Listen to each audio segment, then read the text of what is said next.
നമസ്കാരം. മൈനാഗപ്പള്ളി ആനൂർക്കാവിലെ വാഹനാപകടത്തിന്റെ കൂടുതൽ വിവരങ്ങൾ പുറത്ത്.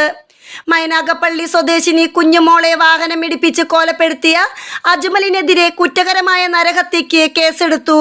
അജ്മലും ഒപ്പമുണ്ടായിരുന്ന യുവ ഡോക്ടർ ശ്രീകുട്ടിയും മദ്യപിച്ചിരുന്നതായാണ് വൈദ്യപരിശോധനാ ഫലം.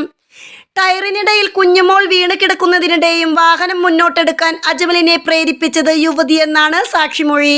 ഈ സാഹചര്യത്തിൽ ഒപ്പമുണ്ടായിരുന്ന യുവ ഡോക്ടറായ യുവതിയെയും പ്രതി ചേർക്കും.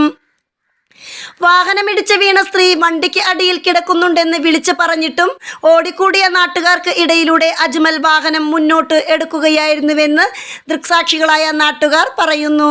കുതിച്ചു പാഞ്ഞ വാഹനം 300 മീറ്റർ അകലെ വെച്ച് മറ്റൊരു വാഹനത്തെ ഇടിക്കാൻ ശ്രമിച്ചു. വെട്ടിച്ചു മാറ്റിയപ്പോൾ മതിലിടിച്ച് തകർത്തു. മുന്നോട്ട് മറ്റു 2 വാഹനങ്ങളെയും ഇടിച്ചു. കരുനാഗപ്പള്ളിയിൽ വെച്ച് പോസ്റ്റിൽ ഇടിച്ച് വാഹനം നിന്നതോടെ യുവാവും യുവതിയും പുറത്തേക്കിറങ്ങി ഓടി. യുവാവ് മതിൽ ചാടിക്കടന്ന് രക്ഷപ്പെട്ടു.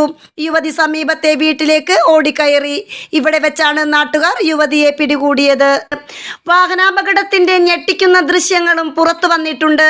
അജ്മലിനൊപ്പം ഉണ്ടായിരുന്നത് കൊല്ലത്തെ സ്വകാര്യ ആശുപത്രിയിലെ ഡോക്ടറായിരുന്നു.